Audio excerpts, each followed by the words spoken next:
really what So my goal for today's didactic was really to do kind of a review of a book that I read over fall and finished up over our winter break, The Anxious Generation: How the Great Rewiring of Childhood is Causing an Epidemic of Mental Illness, by Jonathan Haidt. It is, in my opinion, a very good book. I don't know that I necessarily learned things that I hadn't thought about before, but I like the way that he and his co-authors and collaborators in this space were able to put together really the data on it to prove and to create a nice argument for the positions that they're taking in it, and to show that less of this is much of what we're seeing in the world around social media and technology is causation and less correlational. But so to give kind of a little bit of a background, the author, like I said, Jonathan Haidt, started writing this book. And when he started writing it, he was actually trying to write, or intending to write, a book about social media and its impact on democracy. I do believe that that book will be coming out, but because he was seeing a more pressing issue kind of bubbling up to the top, he switched directions and wrote this book first instead. And what he saw was what he refers to as a surge of suffering across Gen Z and younger youth. So Gen Z being that group of folks that were born after what would be the considered millennials. And Jonathan calls a lot of this the Great Rewiring. You'll see that in the title. It's something that he uses a lot throughout the book. And there are really a couple things that were going on in parallel. It really starts from back in the 1990s, when parenting styles and habits around parenting and habits around the way that schools approach education started to change. We see during this time a decline in a free play-based childhood, where free play would be defined as synchronous activities, so live, in person, going on at the same time, chosen and directed by the kids themselves who are engaged, and engaged in for its own sake. Free play inherently contains risks, both physical, psychological, social, but they're generally low stakes, low danger, and children navigate these amongst themselves. Think about random kids playing tag on a field at a playground. The kids are navigating that themselves. So at home, in your community, at schools, kids started to engage, starting, like I said, back in the 1990s, they started engaging in less free play. There was less recess in schools, spending less unstructured time with friends outside of school, and in less semi-adult types of activities, all the while engaging in more structured activities and sometimes kind of hawkishly supervised activities by adults, more homework, and more unsupervised screen-based activities. And while we think that increasing levels of adult supervision and structuring of activities keeps kids safe and kind of on the right track, and nobody's saying that it doesn't, it actually limits the risks that they engage in and limits learning opportunities that come from those risks.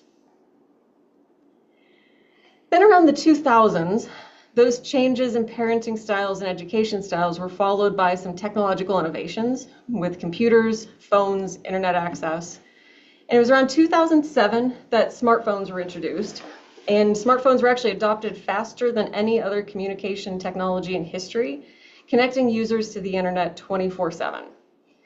So if we think about Gen Z, that would be a population that most of the literature says was starting to be born around 1997 through about 2012-ish. But those folks would have been hitting puberty around 2009. The iPhone was introduced in 2010. It also had a comparable Samsung, type of different brand name. But basically, the idea with these phones was that it was the first set of phones with front-facing cameras.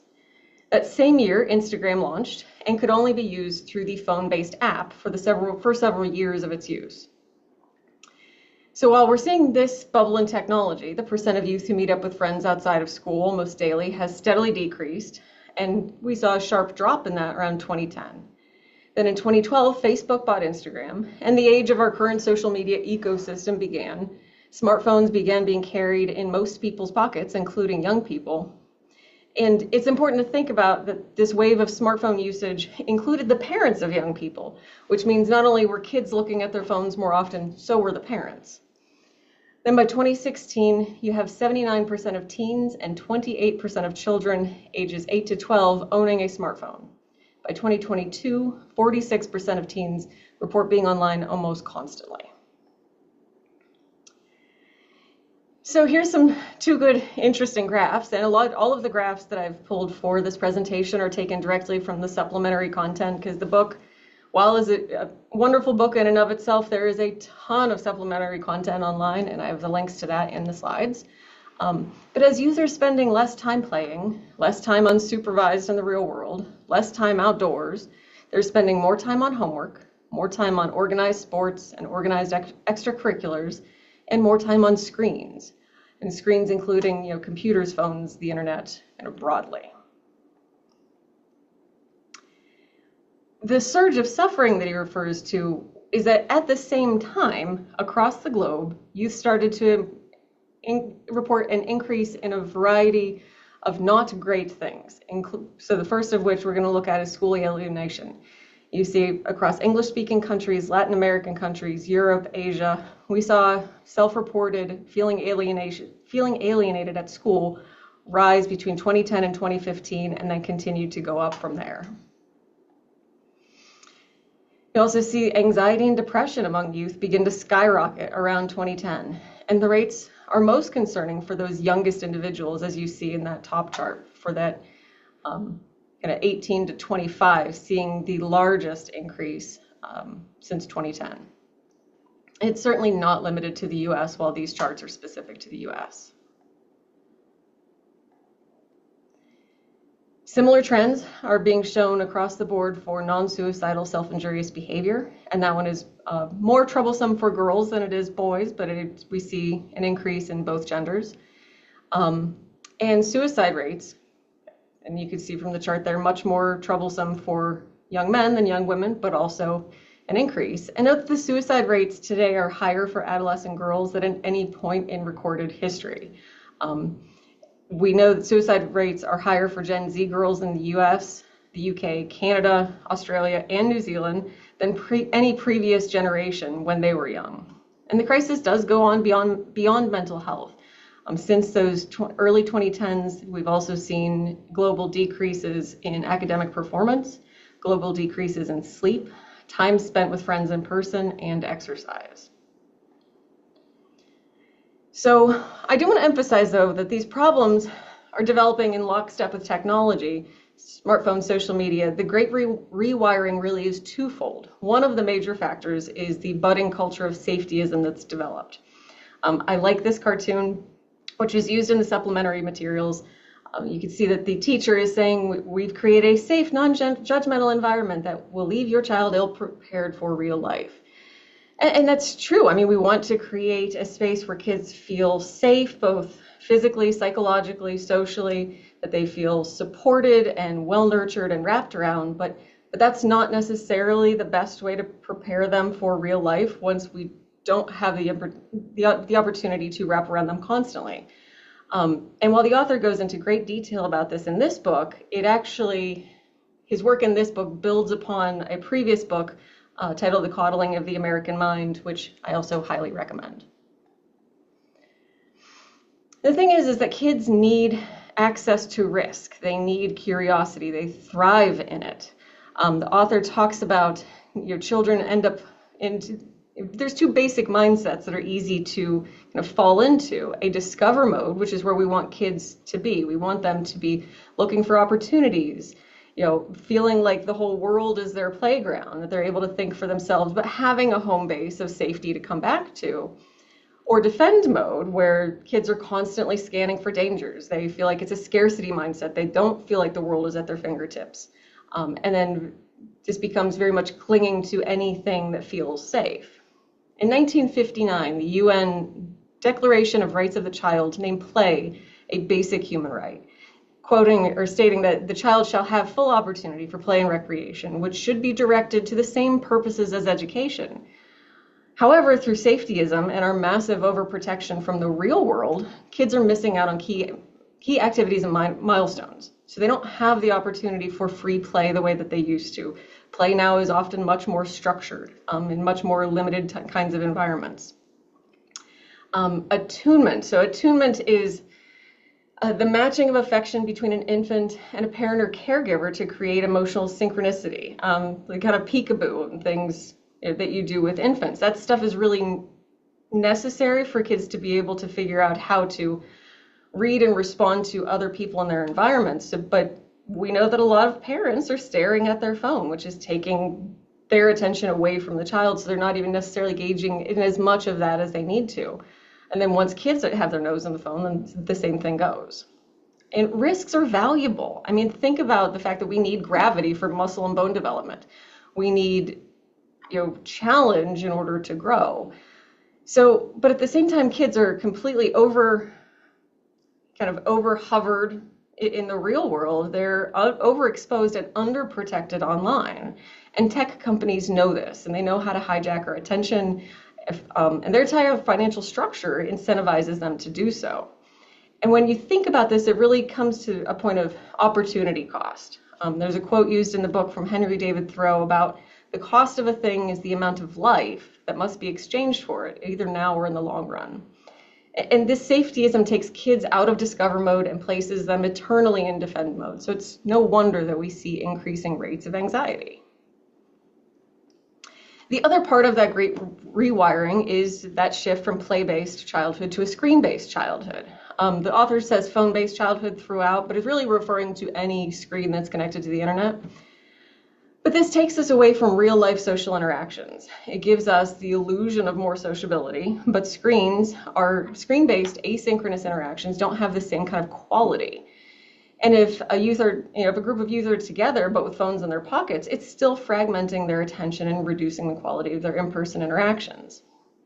So there's 36 correlational studies that found a link between high school social media use and sleep deprivation. So that's another big piece of this, these four large harms of a screen-based life. Experimental studies have shown that restricting usage of social media past 9 p.m. on school nights for 2 weeks leads to both increases in total sleep and improved performance on certain tasks that require quick reactions and focused attention. Other studies have shown that teens who spend more time using social media have higher rates of depression and anxiety than those who spend more time on a wide array of other in-person activities with other humans. When it comes to attention fragmentation, the gentlemen from the Center for Humane Technology do a great job of describing the attention extraction economy that we all live in at the present time in their documentary, The Social Dilemma, and in their podcast, Your Undivided Attention. I won't try to get into all of that because we have discussed it before and it could be a very deep rabbit hole. But phones, push notifications, anticipatory anxiety of knowing people could be looking at something or commenting or liking or not liking, all of that weighs on teens, and it weighs on teens more than it weighs on adults. And this is also where we start to see that addiction piece come into play. Social media companies, Google, large tech companies, the whole lot of them have used what we know about addiction to gamify everything on our phones and on the internet, which produces dopamine, and it tricks our brain to keep us hooked. Even those who don't reach a disordered level of use are being manipulated to spend more and more and more time on that screen and the various apps or websites or whatever the thing is that they're trying to pull our attention to.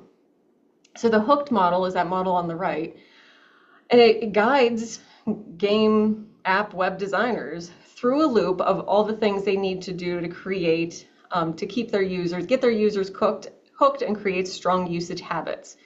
So the trigger might be external, a push notification, or internal, simply thinking, well, I wonder if so-and-so has commented or liked on something, which triggers the action of grabbing the phone or the app and looking at it, which leads to variable reward schedule. Sometimes the reward is there and we get dopamine. Sometimes it's not, which we know is the strongest of all reward schedules to keep us engaging in a behavior.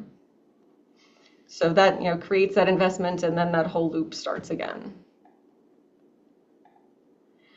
And we know now that tech companies were full aware of the potential dangers and that they were intentionally engaging in that behavior. This is a screenshot from the Facebook whistleblower, Frances Haugen, where, she explained, Facebook knew that they were tapping into, a real vulnerability in teens, particularly teen girls, and using that to increase their profit share. An important note that the book explains well and in detail, and that I'm not going to get super into because I fully encourage everybody to read this, is that girls and boys have been impacted throughout this chunk of time differently. All of this started kind of well before, but accelerated through the 2010s. The digital world brought more and more ways for boys to engage in agency building activities, where girls were being able to engage in more of those kind of social emotional types of activities through social media. Boys, were able to engage in more gaming, exploring, competing, playing at war, mastering skills, all of those things you find in gaming. And the author talks about how really online gaming and access to extreme pornography have been much more damaging to young boys than young girls, but young girls have been more damaged by social media. And ultimately, all of this is coming through phones that live in our pocket and are constantly pulling everyone's attention farther into that virtual world and farther away from the real world.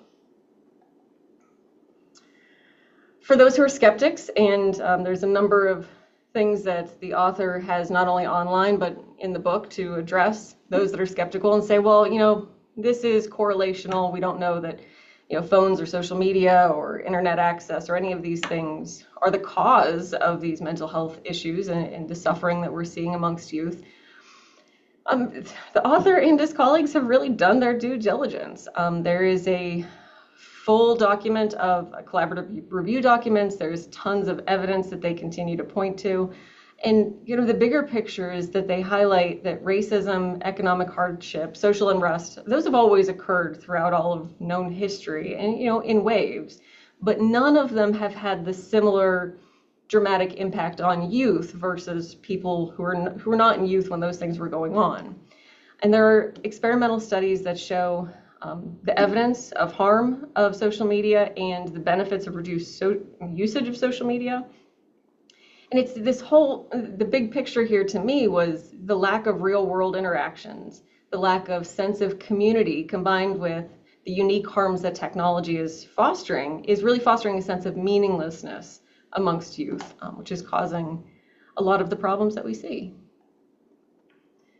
One thing that does impress me about this book and the author is his willingness to put all of his data out there, pretty much continuously and constantly update it, and the willingness to say, hey, I got this wrong. So this is just one segment from the errors that have now been published online.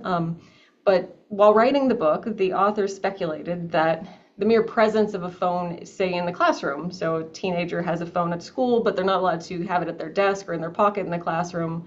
Maybe it has to be put in their book bag, and their book bag is across the room.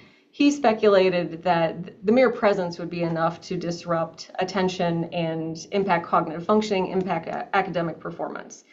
However, a large meta-analysis was published in January of 2024 that looked at 33 studies that involved manipulating the presence of smartphones in the space, and it was concluded that the mere presence did not have a significant effect. And what's noted on here is that from the authors of that study, that the findings suggest that it's still too premature to support the idea that complete isolation from a smartphone could actually improve academic and work productivity. So while we need to be concerned about it, the presence in and of itself might not be the thing. So the book ends with a section on what can be done, because obviously we all see this going on, and it doesn't necessarily do us a great deal of good to understand why it's happening unless we're willing to do something about it. So he has 4 major suggestions throughout the last section of the book, and a ton of great resources for people to tap into. But his suggestions fall in the buckets of kind of rules and laws, so these can change. Changing the age to open a social media account, which basically equates to being able to legally engage in a contract online, change that to 16 from 13. Whoever thought that it would be a good idea to give 13-year-olds the ability to engage in an online contract? I don't know how many 13-year-olds they had met, but change it to 16. Get kids a little bit farther down the line. Take phones out of schools entirely. Somehow take them out of schools. Stop confusing free-range parenting for neglect. I even saw a recent story about this where a mother in I want to say Georgia, don't quote me on that, but was allowed her child, who was maybe 9, to walk to the store, which was a couple blocks away. Somebody saw the child walking alone, called the police, called Child Protective Services, and the mother ends up getting arrested. But when we were all young, we would have been allowed to walk a couple blocks to the store and buy stuff for our parents. And as sad as it is, I can even remember that when I was young, some places would let you carry a note written by your parent to buy them cigarettes, and they would sell them to you. The world was crazy, but we all survived and we're better for it. And more recess, just increased recess and access to play across all grades, including through the end of high school. Technology can help mitigate some things. Again, the Center for Humane Technology has been advocating in kind of both of these spaces for a while, and they continue to do so. But getting better age verification strategies for certain kinds of websites, getting better parental controls, turning off push notifications, all of those things can help. Changing around social norms and moralization. We need more male role models for young men, particularly in helping kinds of fields. So more teachers, more social workers, more therapists, more nurses. We need more unsupervised free play, being comfortable letting our kids play with one another. I know it can feel scary, but they're going to be okay. More and better real world experiences. Less and better engagement with screens. Not all YouTube videos are created alike, not all of them are equal. And more emphasis on healthy sleep. And voluntary coordination. Collective action is going to be required for any of this. And it will very much take a village. But as a place to start, put your own phone down, particularly when you should be spending time with your kids or youth that you're around in either workspace or family space. In your community, connect with other parents, get on the same page about what you're going to do. And then there's a project called the Let Grow Project. It's very cool. It's described in detail, but essentially it's getting into school curriculum and all of the students for an entire class being given homework that they have to go do something independently. That independent thing they work out with their parents, but it has to be something that they've never done before on their own, and they need to do it independently. And once you put that into a homework sense, so I'm going to let my child go to the store and buy something. I'm going to let my child mow grass down the street. Whatever it is, it's getting kids more experience with being independent and unsupervised. And there's a great resource library from things from books that they refer to, family resources, educator resources, newsletters, videos, podcasts, and some tech kinds of things. And also this free guidebook. It's probably 20 pages from Good Inside and the Anxious Generation. It's strategies for parents. So that's easy to download and free. And here are some resources to point to. So the website that goes along with the book, the research, errors, online supplements. There are supplements for each chapter in Google Docs that anybody has access to. And I guess that's about it. So in summary, I'll stop my share.